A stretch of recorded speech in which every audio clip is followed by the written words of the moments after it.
Et donc maintenant, si vous avez des questions, alors Martine se fera un plaisir, n'est-ce pas, de répondre à toutes vos questions.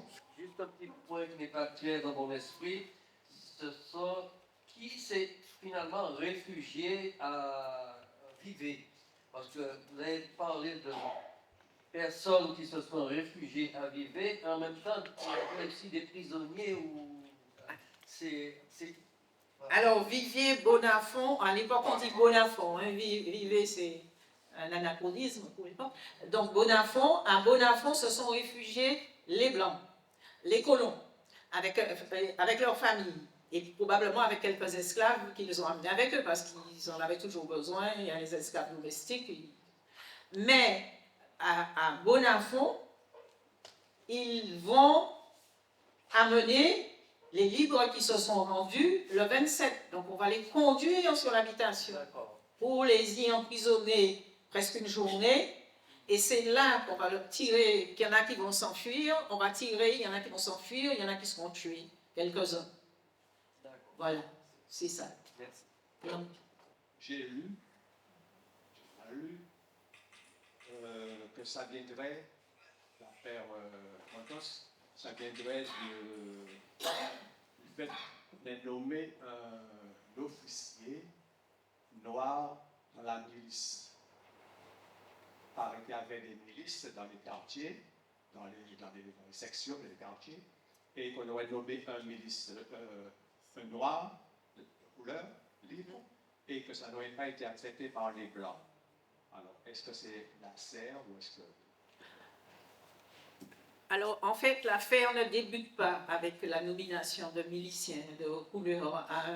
Je vous ai lu un passage où ils avaient dit qu'ils ne voulaient pas avoir effectivement de miliciens dans leur compagnie, parce qu'il y avait les milices blanches, les compagnies noires, et les compagnies de couleur et les compagnies blanches.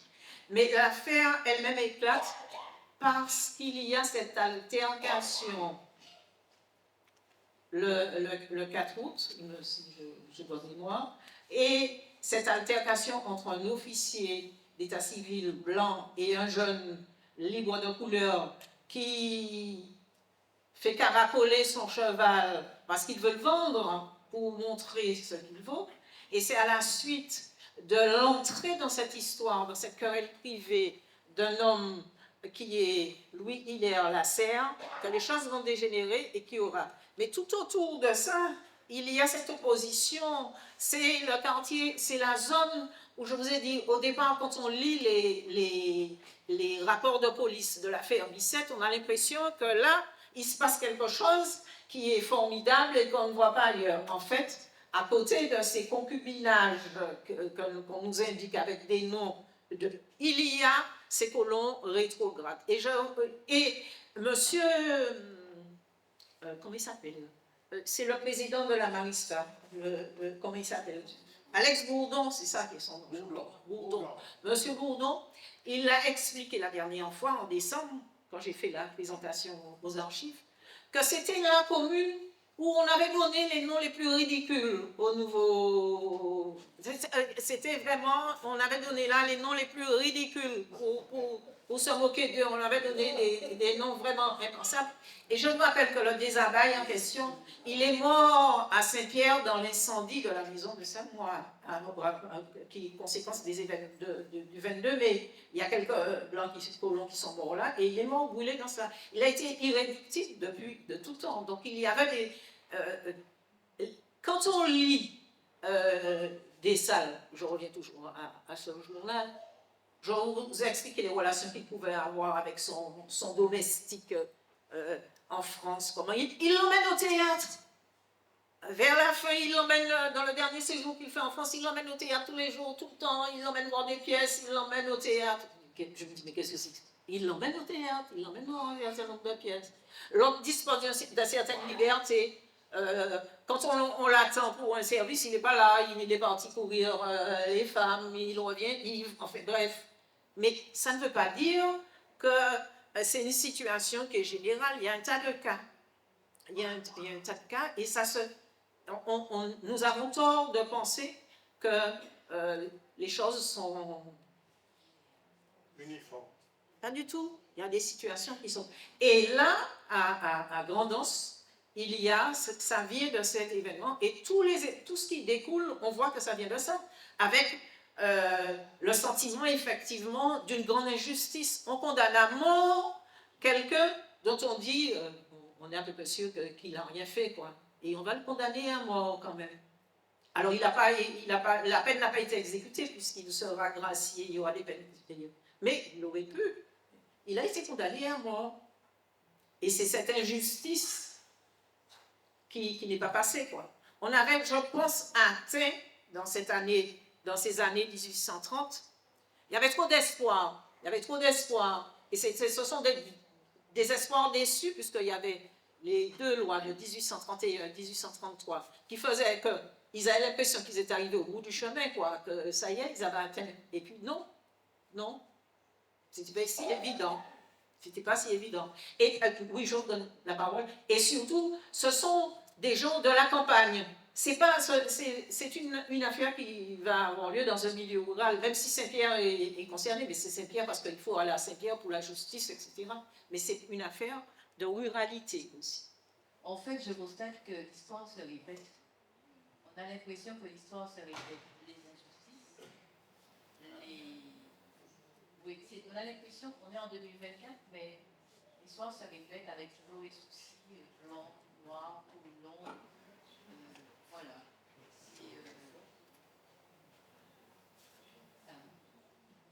Donc c'est le contenant dans l'histoire. Et ça me rappelle aussi, il y a toujours eu des petites affaires comme celle-ci. Quand j'ai écouté votre intervention, j'ai pensé à l'histoire de Rodé à Rivière-Pilote. C'est toujours des petites histoires. Oui, c'est ce que j'ai expliqué, qu'il y avait de certaines similitudes entre l'insurrection du Sud et cette affaire de l'abondance. On retrouve un certain nombre de similitudes. Alors, pour continuer ce que dit Madame, c'est vrai que l'histoire se répète. Quand on pense vous avez parlé de liberté universelle et affranchissement. Et ça continue encore avec, moi je peux dire son nom, M. Monotuka, qui déclare que nous ne sommes toujours pas libres.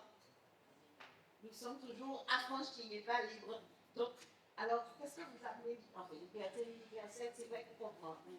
Alors, oui, liberté universelle face à affranchissement. Alors, je vais vous expliquer que l'affranchissement, c'était un acte officiel. Soit vous étiez de naissance, parce que vous aviez une mère qui était libre, de noir, avec tous les degrés de couleur qui pouvaient exister, mais vous étiez... Voilà. Et puis, il y a ceux qui sont nés dans l'esclavage et qui ont quitté ce statut d'esclave parce qu'ils ont pu être affranchis, soit par le maître, soit ils avaient un pécule, parce que les situations sont telles que il y en a qui travaillaient, il y en a qui avaient un petit lopin et qui pouvaient vendre ce qu'ils avaient, il y en a qui étaient envoyés par le maître parce qu'ils étaient les fameux nègres à talons, pas forcément de si grand talent que ça.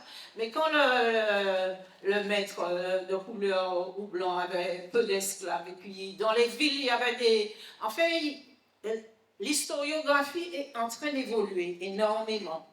Et on s'aperçoit que dans les milieux urbains, dans les grandes villes, à Saint-Pierre notamment, il y avait des possibilités d'échapper. Alors, il y a deux types de stratégies qui sont mises en œuvre.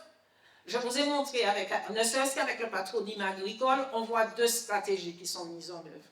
Une stratégie individuelle, c'est-à-dire qu'il est l'esclave d'un maître qui lui permet de bénéficier d'une liberté de fait, qui probablement, je pense qu'il n'a pas pu aller en Guadeloupe tout seul, l'a aidé à y aller. Il œuvre pour lui en individualisme, alors que l'autre est dans un combat mené par un groupe pour obtenir un mieux-être. Donc il y a des stratégies qui sont mises en œuvre, mais des stratégies qui n'ont rien d'extraordinaire. Hein. À toutes les époques, elles ont été comme ça. Si vous prenez l'histoire de la Seconde Guerre mondiale, il y a eu des résistants, il y a eu le marché noir. Regardez en ce moment, qu'est-ce qui se passe en Palestine, dans la bande de Gaza.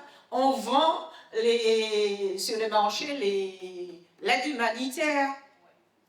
à un prix exorbitant. Donc, c'est humain. Ce sont des stratégies que l'on met en œuvre avec les valeurs que l'on porte. Voilà.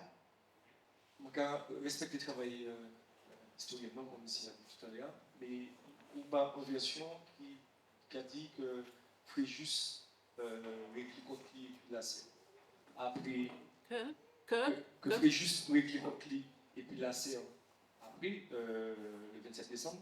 Et il y a en version aussi qui a dit que, effectivement, que Fréjus était porté de quarantaine dans la scène, parce que c'est censé être les comptes avant, mais que la CRT va écouter tellement qu'il mord suite à tout plaisir et du travail. Et c'est vrai aussi que le 27 au matin, les soldats qui ont été que Nyon qui tombé, que c'est leur ville. Je vais avouer que concernant le problème des Sabés qui mort le 22 mai, c'est bien que c'est lui aussi le 1er mai comme nous l'aurait. Nous restons en 1827, 1839, on va changer exactement, mais que c'est lui qui était 1er mai comme nous l'aurait. Et puis, moi, je vais souligner aussi un petit détail qui est assez important, puisque le combat fait dans la nuit du 24 au 25 décembre, qui donc c'est un messe minute, et que l'abbé Jackie, ou Jackie, on va pas parler exactement, qu'il était vivé et puis physique le 27 bon matin, alors qu'il était fini faire la messe le nuit du 24 au 25. Mais ça n'a rien d'extraordinaire que le prêtre soit avec les colons réfugiés à Bonafont. Dans l'histoire religieuse, on trouve des prêtres abolitionnistes, des prêtres qui se sont battus à côté des esclaves, et puis plein. La tradition, bon, ils allaient manger chez le béquet, ça s'est poursuivi longtemps après. Donc, ça n'a rien d'extraordinaire qu'il soit avec son fusil après avoir fait la messe de minuit et qu'il se soit mis à l'abri aussi. S'il s'est mis à l'abri, je pense que c'est parce qu'il devait craindre quelque chose, et s'il craignait, c'est parce qu'il n'était pas un. Il y avait le bon blanc, il y avait l'ami de la couleur, il devait être d'un ami de la couleur, je pense. Bonsoir, j'ai une interrogation par rapport. Est-ce que vous faites un lien et quel serait l'impact en fait de l'affaire de Grand-Temps sur l'abolition de 1848 après? Est-ce que c'est un cheminement? Est-ce que ça a servi à quelque chose, l'affaire de Grand-Temps? Je pense que oui. Et il ne faut absolument pas voir l'abolition de l'esclavage en mai 1848 comme un événement qui se produit et puis paf, on dit on abolit l'esclavage. Il y a de très longues dates, plein de choses en amont, des choses qui se passent dans les colonies Martinique, Guadeloupe, des choses qui se passent également dans la métropole. Je vous ai parlé du changement de régime. Donc, il y a des individualités aussi, des hommes. La figure de Schellcher est décriée, mais il n'y a pas que Schellcher. Il y en a plein d'autres qui ont agi, et je vous ai parlé tout à l'heure de ces deux avocats, Isambert et Gatine. C'est pas pour rien qu'à Fort-de-France, il y a une qui s'appelle Isambert, hein, mais pendant longtemps on n'a pas su pourquoi, c'est cet avocat-là. Et que, en fait, il y a toutes sortes de causes. Il y a des causes économiques. Le système ne pouvait pas continuer de la sorte. Et il y a des causes qui sont liées à l'humanisme, aux idées des Lumières, mais ça remonte à très loin. Et quand on regarde, c'est tout un long processus. Donc oui, l'affaire de la Gandos, parce que l'affaire de la Gandos se produit dans un contexte des années 30 qui sont, je ne pense, pas assez mises en valeur. Il y a ce changement en France. Il y a le fait que les libres de couleur vont prendre la première position abolitionniste officielle en 1832, dans le journal des débats. Et ils ont été incités, il y a des documents qui existent dans les archives d'outre-mer qui montrent que certains ont signé, hein, et il y en a qui signaient déportés de 1823, en faisant allusion à l'affaire 17, et qui avaient signé et qui maintenaient leur signature malgré les pressions qu'il pouvait y avoir. Et donc, il y a le fait que l'Angleterre ait aboli l'esclavage. il y a beaucoup de fuites d'esclaves vers les îles anglaises, parce que les esclaves, ils sont informés. Il y en a qui savent lire et écrire, pas la totalité. Ils sont à l'écoute. Hein. Quand arrivent les nouvelles de changement de régime à Saint-Pierre et tout, ils travaillent. Ils prennent les nouvelles qu'ils transfèrent dans le reste du pays. Donc oui, je pense que l'affaire de la Grand'Anse, c'est un élément qui peut être relié dans ce que je crois être un long processus, et je ne pense pas du tout que c'est le 22 mai qui s'est produit quelque chose en Martinique et on a aboli l'esclavage, d'autant plus qu'il y a le décret du 27 avril, hein, avant, il y a la révolution de 1848. Donc voilà, si. C'est un événement, j'ai insisté sur le fait que c'était très localisé, mais c'est un événement important. À cette époque-là, on sait bien que la justice coloniale était quand même faite par des Blancs et qu'elle n'était jamais équitable. Donc, lorsque, à chaque fois, il y a eu une affaire, quelle que soit l'affaire, et que les libres d'esclaves étaient impliqués, eh bien, les Blancs n'étaient jamais rendus coupables. Donc ça, par contre, à cette période-là, il faut quand même le préciser. Alors, je vais vous préciser, madame, par exemple, qu'il y a le juge Hermé qui a été renvoyé, qu'il y a, par exemple, parmi les premiers députés de Martinique, un homme qui s'appelle Joseph France, qui est un gendarme qui appartient à la gendarmerie coloniale et qui va être renvoyé en France parce qu'il a pris position pour l'abolition de l'esclavage. Il était franc-maçon. Il était un ami de Bicêtre de Schœlcher et il a écrit un ouvrage dont le titre est assez long, mais en gros c'est la vérité ou les faits à nu. Et dans cet ouvrage, qu'il a publié à compte d'auteur, il était également membre d'une association pour la promotion de l'éducation, une éducation mutualiste, où dans de grandes salles, on mettrait les enfants. C'est un courant, si vous allez sur Internet, vous allez voir, qui existe en Europe. Et donc cet homme-là, il a publié cet ouvrage dans lequel il donne les éléments de rapports de gendarmerie lorsque les esclaves se plaignaient des mauvais services. Et dans cet ouvrage, vous avez tout l'éventail des supplices qui étaient mis en œuvre, si vous voulez avoir tout le détail. Il s'est même interrogé sur le fait que lorsqu'on avait donné les coups de fouet à l'esclave et qu'il avait des plaies, mais s'il se produisait le fait que le maître considérait qu'il avait désobéi le lendemain, qu'il fallut redonner, d'imaginer comment le fouet retomberait dans les mêmes plaies et ce que cela pourrait occasionner. Donc, c'est vrai que la justice est rendue par des Blancs, mais il y a aussi bien chez les curés que chez les juges, que chez les gendarmes, ceux qui ont eu des problèmes pour s'être placés du côté de l'opprimé. Voilà.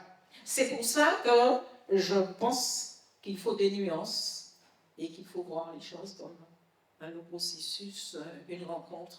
Voilà. Effectivement, j'ai lu que quand il y avait une attaque de Noirs contre les Blancs, c'était le tribunal criminel, et que c'était des Blancs contre les Noirs, c'était le tribunal civil.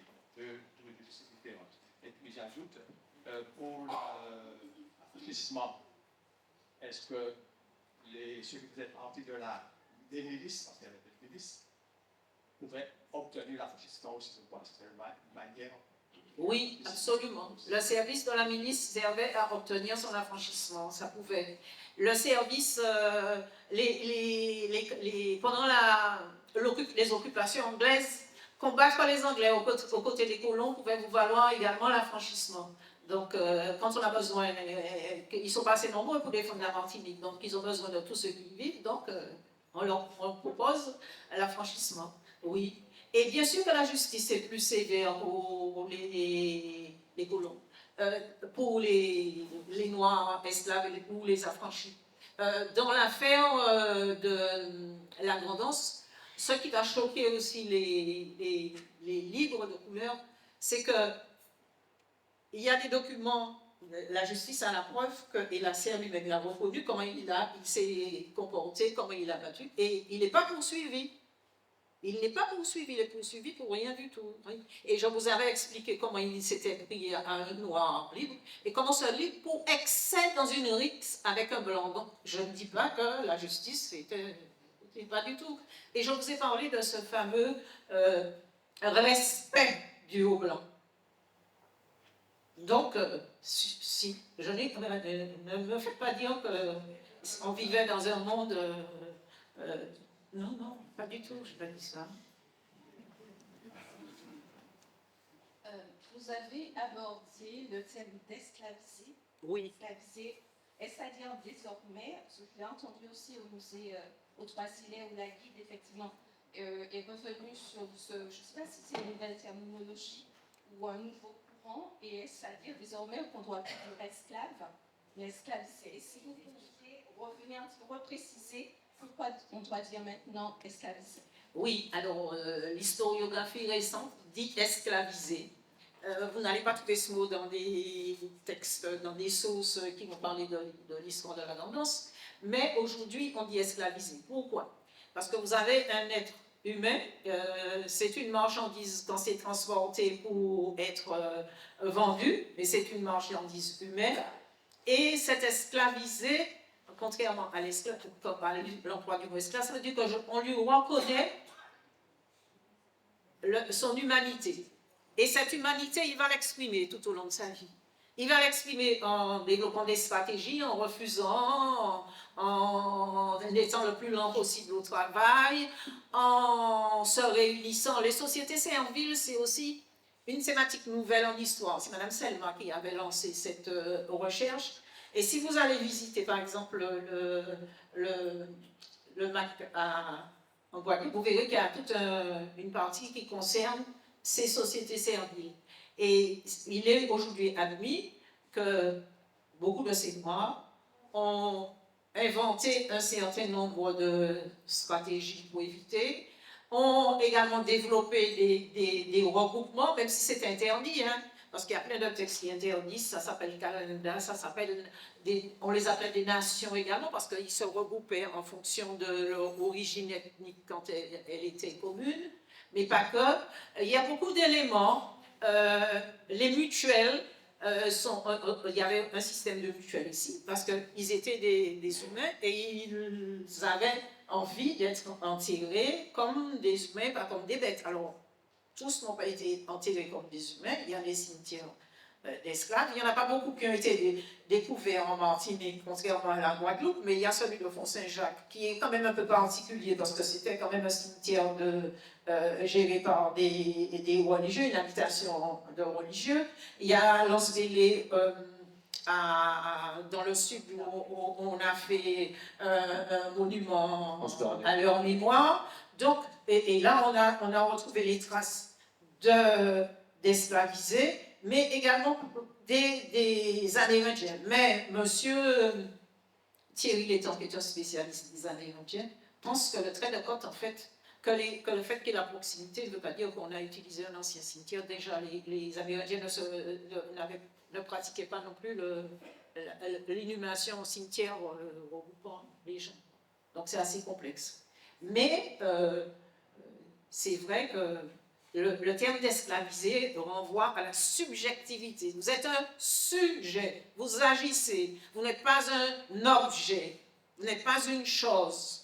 En dépit de tout ce que vous pouvez subir, de tout ce qu'on va vous imposer, vous restez un humain.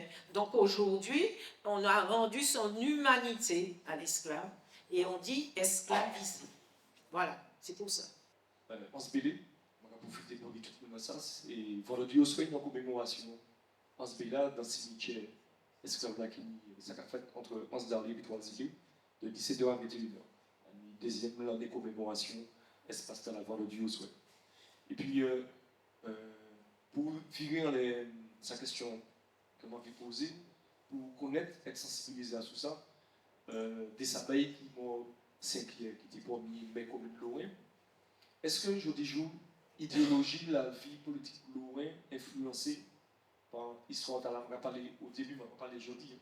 Mais entre 1837 jusqu'à peut-être, comme ce sont les hommes de couleur libre qui ont mené le combat là, l'esclavage a été totalement concerné, même si nous avons d'équipes participé, mais c'était un combat, les droits civiques pour les hommes de couleur libre et les mulâtres.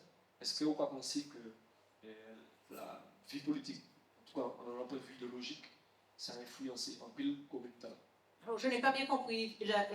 Influencer la vie politique pendant les années de... Oui, et s'il est le maire, il va forcément influencer j'ai eu peur que ça soit jusqu'à aujourd'hui.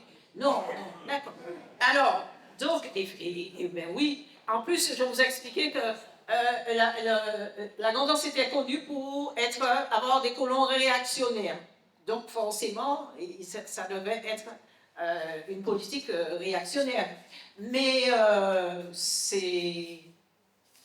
c'est vrai que si le personnage a eu le pouvoir de police, ensuite a été maire et resté irréductible, forcément, il ne faisait pas bon vivre, forcément, dans la zone dont il avait la responsabilité, forcément.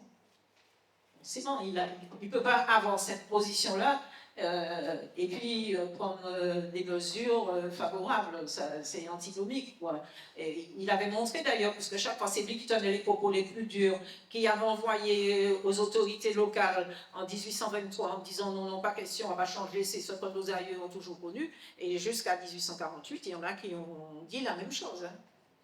Alors, il y avait d'ailleurs, dans l'ouvrage de Joseph France, il parle aussi au début et de ces blancs créoles qui, on pouvait trouver du bon et du moins bon. Il cite Pécoul, par exemple, puisqu'on est dans la région du Nord, celui de Basse-Pointe qui avait fait alliance avec Bicêtre.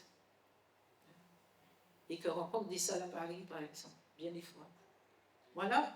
Je tiens à vous remercier, hein, parce que j'ai été entraînée ici, j'ai été invitée par une amie, et votre exposé est vraiment très enrichissant, et j'ai appris beaucoup de choses ce soir. Et je vous remercie grandement, et ça mérite d'être développé. Mais j'ai une question à vous poser. Vous avez dit que les esclaves ont été informés qu'il y avait des insurrections. Je voudrais que vous développiez, parce que je me demande, mais ils ont été informés oralement, ou bien c'est parce qu'ils savaient lire? Est-ce qu'on leur avait appris à lire?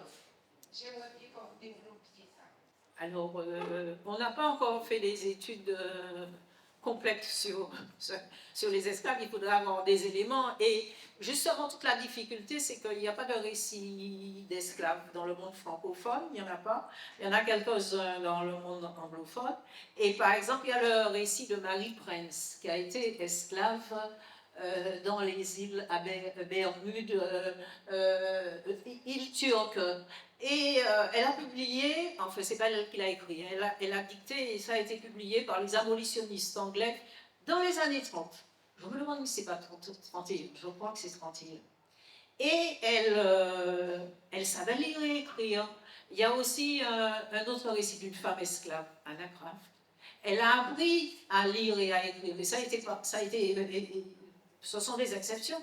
Les esclaves n'apprennent pas forcément à lire et à écrire.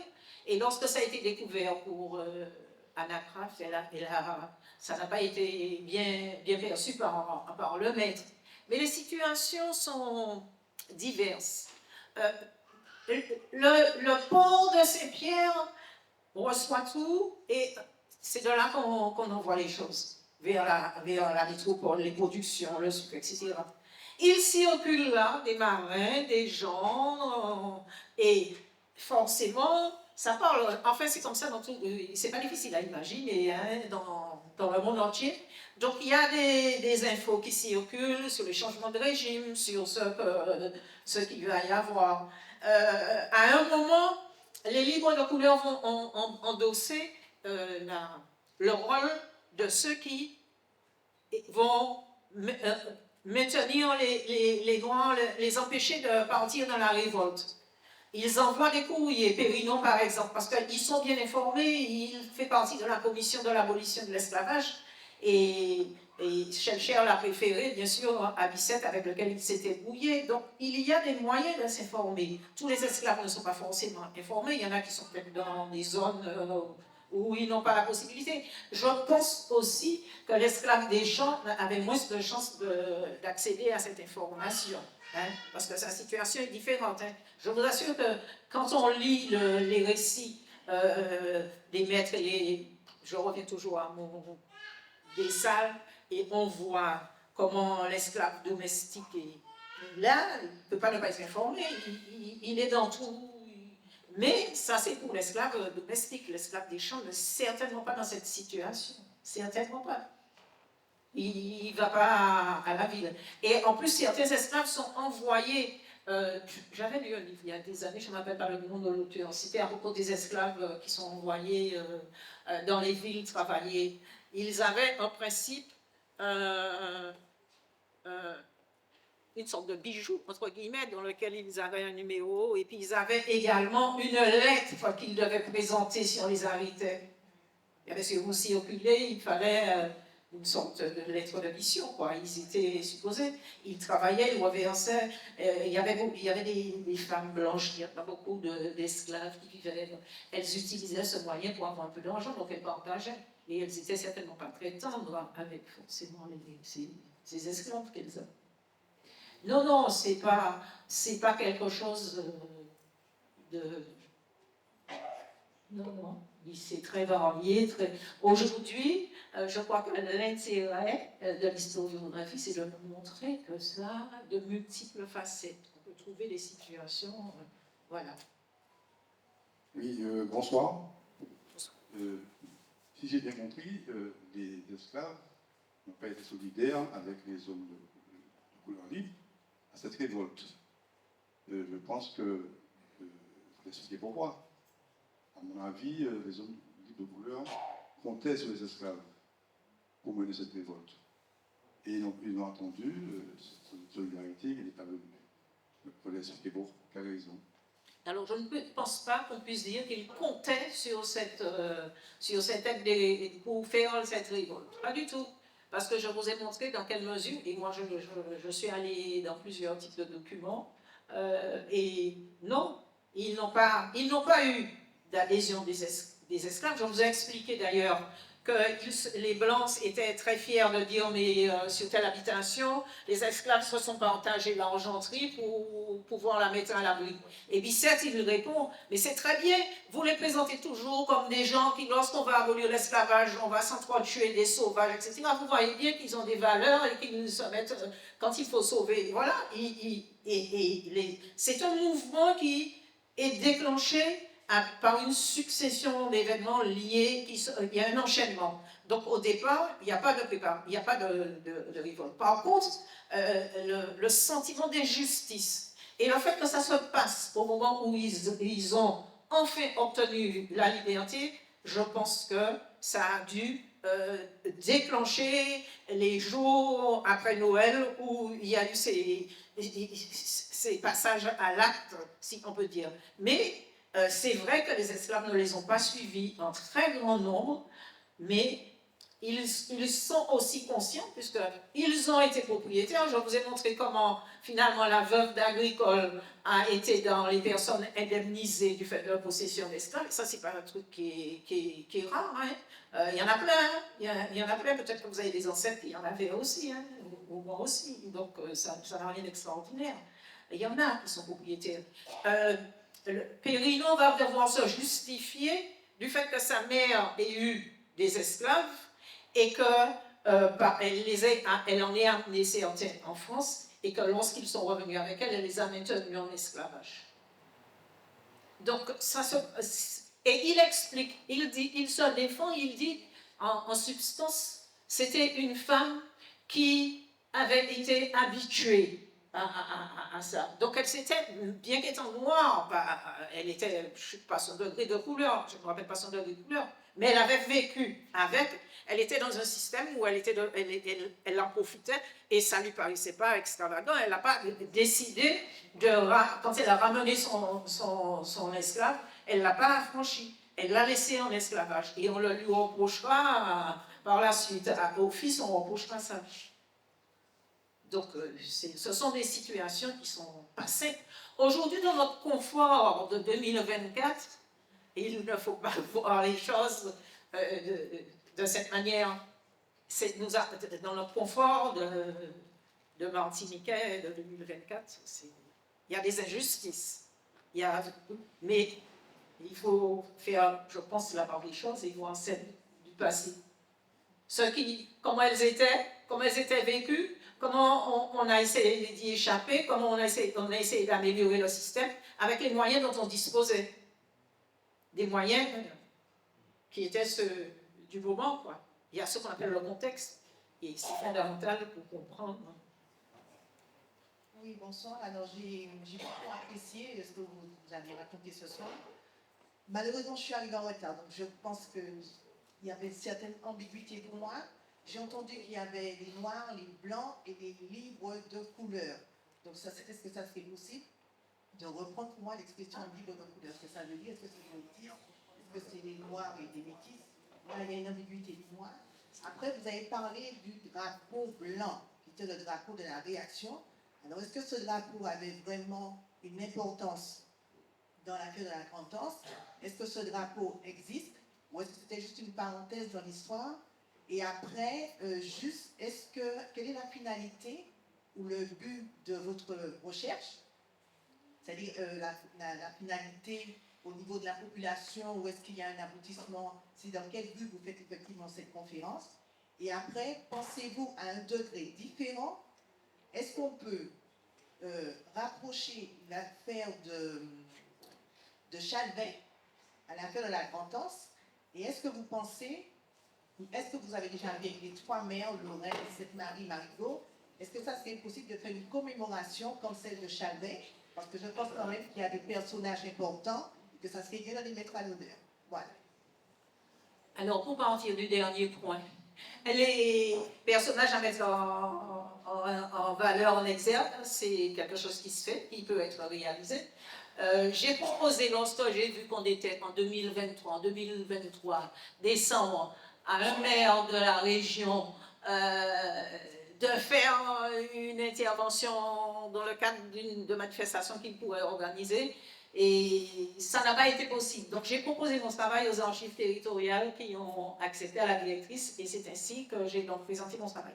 Alors, libres de couleur, gens de couleur libre, ce sont tous ceux qui, dans la Martinique de la période esclavagiste, vivent parce qu'il y a les esclaves, ou esclaves, on disait esclaves à l'époque, on dit esclavisés aujourd'hui, vous savez ce que c'est, et puis les colons. Et il y avait cette troisième composante. Comment elle est arrivée? Elle est arrivée simplement parce qu'il y a eu des unions entre les colons qui étaient en manque de femmes, souvent. Et puis il y a eu aussi ceux que le mec pouvait affranchir parce qu'il en était satisfait. Alors, il y avait beaucoup de femmes. Le ratio était bien sûr plus favorable aux femmes, il y en avait plus. Et puis, j'ai expliqué qu'il y a eu que le code noir, en principe, n'interdisait pas. Si c'était un blanc qui était célibataire, il n'y avait pas de problème. Par contre, s'il était marié, en principe, mais ça ne s'est pas passé comme ça, et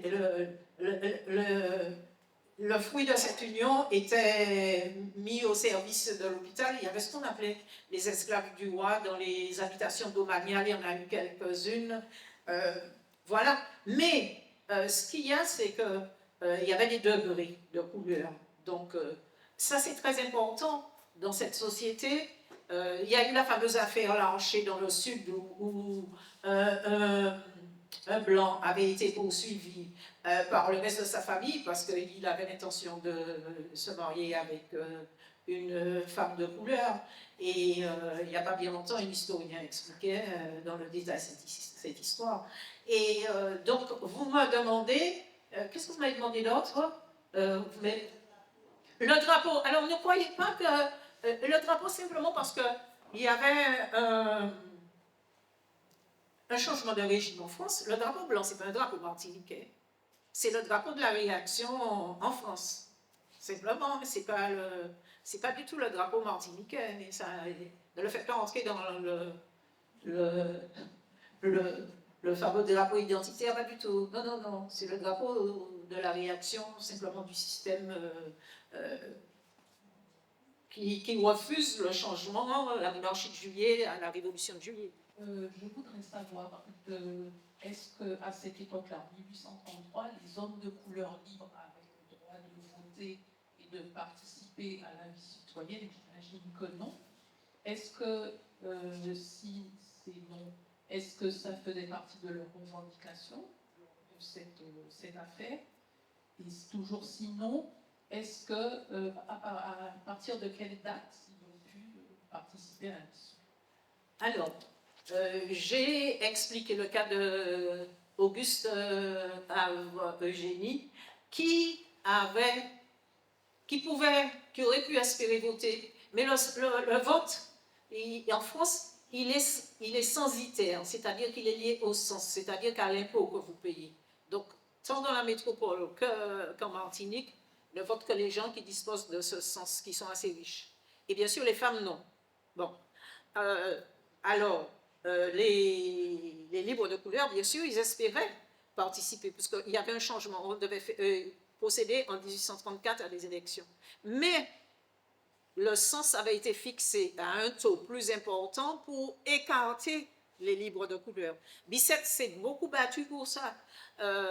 Et il a plein d'écrits dans lesquels il dénonce cela. Il intervient auprès des ministères partout pour dénoncer le fait que l'on fixe ça plus haut, c'est simplement pour écarter. Et non seulement on va le fixer plus haut, mais on va déprécier les biens, de manière à être sûr qu'ils ne puissent pas émarger. D'autre part, on avait demandé, les autorités au changement de régime avec la révolution de 1830 avaient demandé qu'on ne lie pas l'affranchissement à un montant qui va permettre qu'on enlève, ça s'appelait la capitation sur la tête des esclaves, pour permettre l'affranchissement, parce que si le maître perd un moyen d'asseoir sa fortune, d'autre part, souvent dans les sources, on lit que beaucoup de Blancs étaient endettés. Et donc, en principe, ils auraient dû leur situation, mais on a écarté. Alors, quand est-ce qu'on a voté pour la première fois? Après l'abolition de l'esclavage, il était prévu le vote. D'ailleurs, c'est pour ça qu'on a donné très rapidement des noms, parce qu'il fallait préparer il fallait voter.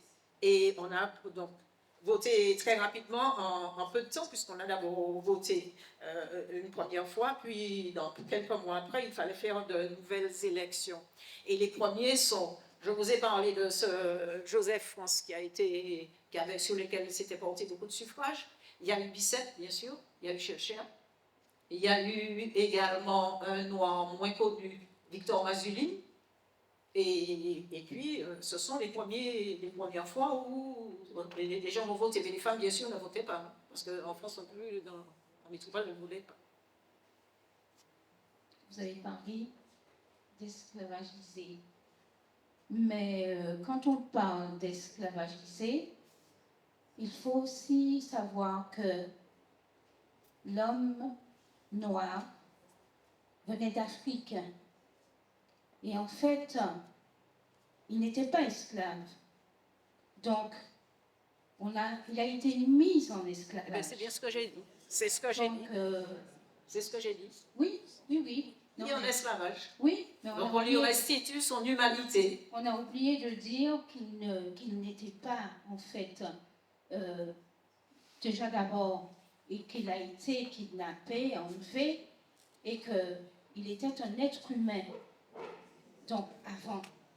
Donc, et cet être humain-là, il avait une famille, il travaillait, il était peut-être quelqu'un de noble aussi.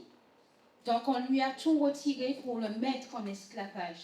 Donc, ça aussi, il faut le préciser parce que je pense que, moi je le dis, pourquoi? Parce que je suis née en Martinique et petite, je me posais beaucoup de questions et c'est petit à petit que je suis sortie après avoir fait des recherches, etc. Donc, moi, je pense qu'il faut dire les choses quand on les pose, les questions quand on les pose. Il faut savoir que même actuellement, il y a encore des hommes qui ne savent pas pourquoi ils sont maintenus comme ils le sont et pourquoi est-ce que justement les choses n'avancent pas, pourquoi est-ce qu'ils ont cette impression d'être encore, parce que je l'entends tout le temps, encore des esclaves. Alors, j'ai plusieurs fois dit que on avait voulu restituer l'humanité, notamment dans le débat autour de la liberté universelle. Les libres de couleur ont beaucoup demandé le rétablissement de l'humanité. On parlait de personnes pour les esclaves et que le fait de l'esclaviser pour esclavagiser, si vous voulez, c'était bien parce qu'on restituait son humanité à l'homme et à la femme, et que c'était la subjectivité, le fait qu'il soit un être humain, un sujet, qu'il était acteur. J'ai parlé des sociétés serviles, et j'ai même parlé du fait que lors de son transport, il était une marchandise humaine. Le captif est une marchandise humaine. Donc même si ça doit gêner certains, il fallait quand même un minimum de soins pour qu'il arrive en vie et en meilleure santé possible, puisque son prix était déterminé par sa santé, par ce qu'il pourrait faire comme travail. Et puis, il venait d'Afrique, et qui avait aidé le négrier blanc à le mettre en esclavage, et qui sur le bateau rassurait le petit enfant noir, c'est le Boum. Lorsque j'ai parlé de récits d'esclaves, j'ai parlé de récits de femmes, mais il y a aussi un esclave noir qui a raconté, parce qu'il a été capturé enfant, et il raconte donc son passage, et il raconte comment lorsqu'il monte sur le navire, il n'avait jamais vu de blanc, il était terrorisé, et il ne voulait pas manger, et il y avait un spéculum auris qu'on mettait dans la bouche pour ouvrir, pour obliger à manger. On n'avait pas le droit de ne pas manger, parce que si on ne mangeait pas, ça voulait dire qu'on pouvait mourir au cours du voyage. On faisait des escales de rafraîchissement pour requinquer tout ce monde qui arriverait pour le vent. Donc, il faut aussi, il vient d'Afrique, il est un humain, il n'était pas un objet chez lui, mais il va être transformé, mais il a bien sûr toujours, et j'ai parlé des nations, des convois, de ces associations où ils se regroupaient pour garder cette humanité. Et donc, je ne pense pas avoir induit dans une voie qui ne serait pas celle de l'histoire, je crois pas. Je vais revenir sur la Grand'Anse. Je voulais savoir les noms, là, parce que j'ai vu Fonds Massacre, Fonds Jean Libre. Je voulais savoir, est-ce que ces noms-là sont venus à partir de l'insurrection? Oui. Alors, ils sont dans la toponymie de l'insurrection, et j'ai expliqué que Fonds Brûlés, par contre, non. Fonds Brûlés, non, existait déjà, parce que les documents parlent de Fonds Brûlés comme des zones où ça existe déjà. Et j'ai l'intention d'interroger un historien, mais il vit en France, donc je dois le contacter pour voir, parce qu'il a travaillé sur la toponymie, mais il a travaillé sur la toponymie caraïbe, de la côte caraïbe. Mais il doit avoir certainement des infos aussi sur la partie atlantique. Quand on dit Fonds Massacre, je voulais savoir l'ampleur du massacre. Ah, l'ampleur. Alors, je vous ai expliqué. Non, mais bon, vous savez, dans la mémoire d'un événement, ça peut prendre de l'ampleur. Ça n'est pas historique. La mémoire et l'histoire. Ils disent Fonds Massacre, ça ne veut pas dire qu'il y a eu des centaines de morts, parce que je vous ai expliqué qu'il y en a eu... on ne sait pas exactement combien, parce qu'il y en a qui ont fui, mais on peut estimer, je pense qu'il doit y avoir une vingtaine au maximum entre de ces morts. Mais ils n'étaient pas très nombreux non plus. Il y a une centaine de personnes qui se rendent un petit peu plus, quoi, si on dit 150, 200 au maximum. Mais dans la mémoire, l'événement a peut-être été vu comme quelque chose d'important, et la mémoire et l'histoire sont deux choses différentes. En parlant de mémoire, moi j'ai l'impression, en fait, moi en tout cas, je ne savais pas du tout qu'il y avait eu tous ces événements-là à vivre. Grand'Anse, je savais, j'avais déjà entendu parler. Mais qui s'étaient réfugiés à Vivey, pas du tout. Alors pourquoi, à votre avis? Et puis rapidement, parce que... Alors, on a parlé des abeilles et de beaucoup d'autres, mais on ne parle Pas du tout. Alors, est-ce qu'il y aurait des recherches qui ont été faites sur Batco, qui a été le premier esclavisé, apparemment, le premier esclavisé à avoir une usine de... Enfin, à être comme un Distillerie, une blanc, à avoir distillerie. une distillerie. Alors, dans la région, j'ai expliqué qu'il y avait des petits propriétaires, il y en avait beaucoup. Et c'est vrai que dans cette zone-là, la région de Lorraine, je crois qu'il y en a eu même une douzaine. Enfin, ils étaient très nombreux à avoir des petites distilleries. Il y en a plein dans les Mondes, il y a encore des traces. Je me rappelle une zone où il y a une école, et presque en face, il y a des restes, il y a un certain nombre de mécanismes. Et je crois qu'après, il y avait une boulangerie. On m'a expliqué qu'il y avait une boulangerie après dans leur coin. Et ils sont nombreux. Alors, et le Batco et le rhum est en train de reprendre oui, oui. Mais ils étaient assez nombreux. Alors, je pense que c'était des petits producteurs, hein, des petits usiniers, des petites distilleries. Il y en a eu beaucoup. Ah oui, mais vous savez, il y avait aussi, je vous ai expliqué l'importance de la famille Paris, de ce négociant avant l'abolition. Et il n'est pas le seul. Hein. Dès 1835, son fils est le premier avocat de couleur. Il y avait... il faut lire aussi, j'ai parlé beaucoup de dessins, mais il y a les ouvrages d'Abel Louis sur les livres de couleur. Il y a plusieurs volumes, il décline, il montre un peu l'ascension en prenant ceux de Fort-de-France comme les Didier, ou en prenant Eugène Clavier. Et voilà, il y en a même un qui avait une habitation sur Poirier avant l'abolition. Alors vous me dites pourquoi ils se sont réfugiés, c'est une question de stratégie. Ils étaient à l'extérieur et plus facilement défendables. Alors, ils disent dans les textes que c'est un promontoire, que c'est un peu élevé. Mais en fait, je suis allée sur le site, c'est vrai que ça domine un petit peu la mer, mais pas tant que ça. Pas tant que ça. Et je pense plutôt que c'est parce qu'ils sont à l'extérieur, ils sont plus facilement défendables. Alors, pourquoi l'oubli? Mais je ne peux pas répondre à cette question. L'oubli, c'est nous tous qui en sommes comptables, en quelque sorte. C'est le fait qu'on a appris les grandes lignes, parce que c'était ça, il n'y avait pas encore assez de recherches pointues faites, donc on a les grandes lignes. J'ai fait des études d'histoire, et quand je les ai commencées, je ne les ai pas faites parce que l'histoire de la Martinique me passionnait. Je les ai faites parce que j'ai eu des profs d'histoire, géographie, qui m'ont donné la passion de l'histoire-géographie. Et c'est lorsque je suis allée pour la première fois à la rue Oudinot, se trouve au ministère des Outre-mer, où se trouvaient les archives de l'Outre-mer, que je suis rentrée dans les dossiers et que j'ai vu qu'il existait des livres de couleur, ça ne gêne pas. Que j'ai vu qu'il y avait ce personnage de Vicente qui était omniprésent, que j'ai vu comment on a introduit la mangouste, comment... Mais je ne savais pas, je ne connaissais pas. La passion de l'histoire, c'était d'abord une passion de l'histoire, avant de devenir celle de l'histoire de la Martinique. J'étais, à l'époque, pas un mot, et non, aujourd'hui, c'est quand même différent. Il y a beaucoup de choses qui sont enseignées, même si j'entends à tort, hein, à mon avis, les gens dire que on n'apprend toujours. Non, on n'apprend pas nous dans cette langue. Apprenez les manuels scolaires de vos enfants, regardez ce qu'ils font, vous verrez que non. Heureusement. Donc j'ai lu un petit peu dessus, j'aimerais juste un petit peu de précision. Premièrement, c'était la période où justement on abolissait l'esclavage au Royaume-Uni, et que effectivement les maîtres au Royaume-Uni avaient touché de l'argent, et que les esclaves, eux, devraient contribuer pendant 6 années encore à travailler pour ces mêmes maîtres. Donc il y avait cette passion-là, on savait qu'il y avait cette abolition dans le secteur, et que tout le monde voulait un petit peu obtenir dans les meilleures conditions.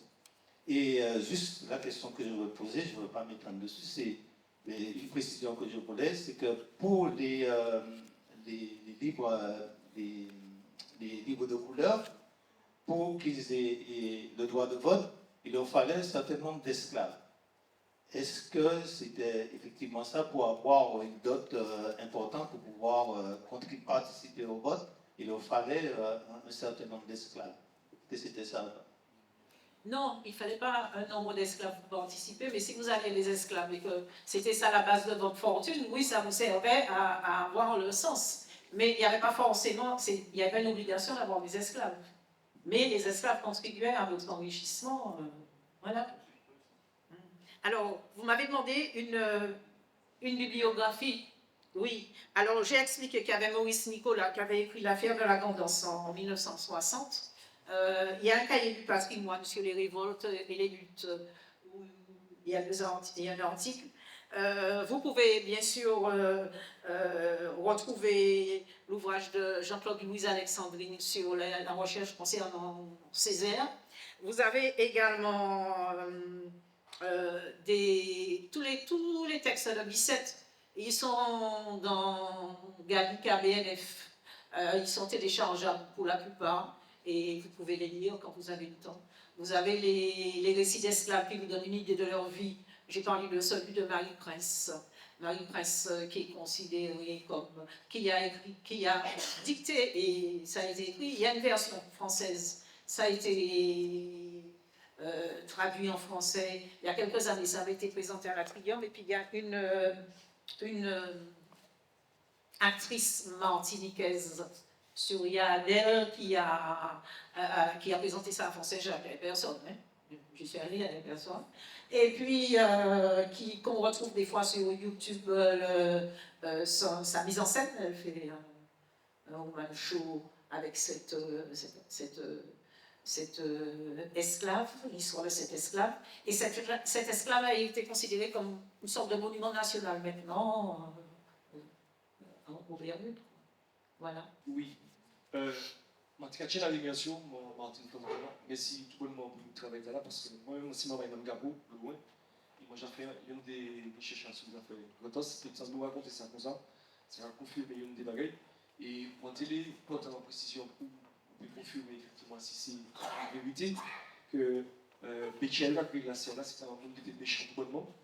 Et que aussi, c'est parce qu'ils savent qu'un homme de couleur, comme Rosemont et Julie Have, c'est susceptible de présenter aux élections, c'est le cas pour droit civique, qu'il fait tout ça qu'il faut et puis on des colons pour exproprier des propriétés.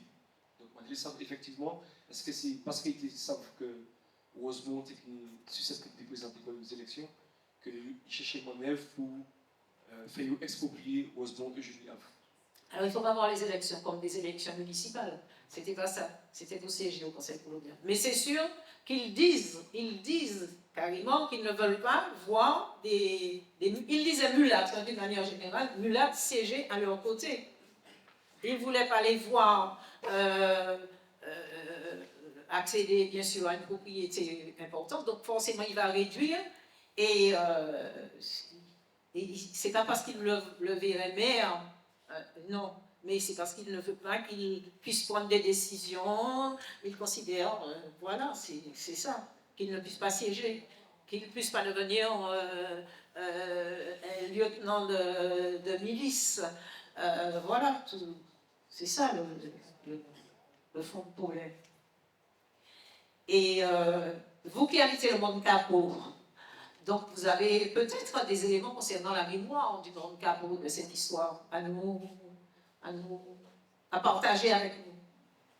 Moi, je suis Non, mais pas du tout. Mais vous avez vu que à la fin de mon intervention, j'avais la mémoire de l'affaire. Oui. Et je n'ai pas la mémoire d'un résident du monde capot, donc ça m'intéresse. C'était un dimanche matin, c'est moi, c'est mon gars pendant un pile, donc je suis ici là. C'est vrai que moi, c'est mon capot, la nuit, au téléphone, mon capot, Mireille, tout ça, c'est mon capot.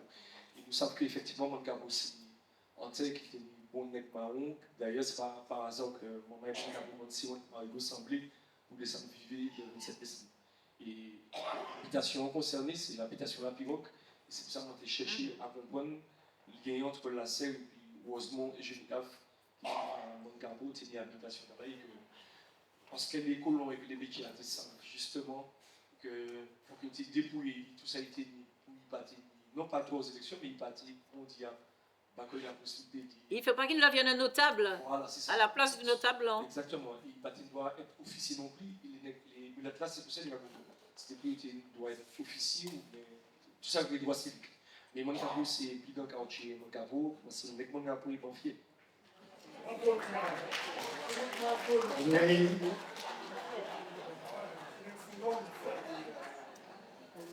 Nord-Atlantique Généalogie remercie bien entendu Martine pour cette merveilleuse prestation.